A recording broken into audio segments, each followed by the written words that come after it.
cielo, Padre bueno, nos invitas a compartir esta cena de amistad y a celebrar como hermanos la alegría de ser tus hijos compartiendo el mismo pan.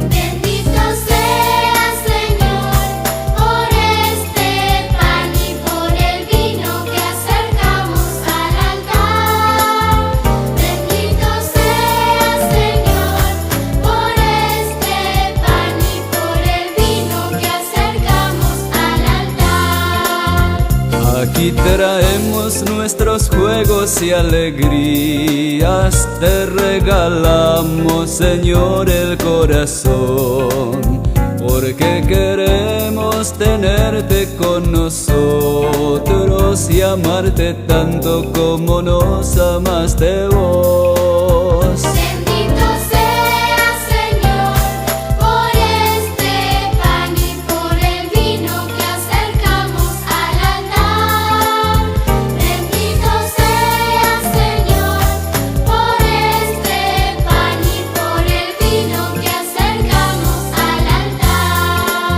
También traemos el trabajo de los hombres que con la harina hicieron este pan, que con la uva hicieron este vino y en cuerpo y sangre de Jesús transformaron.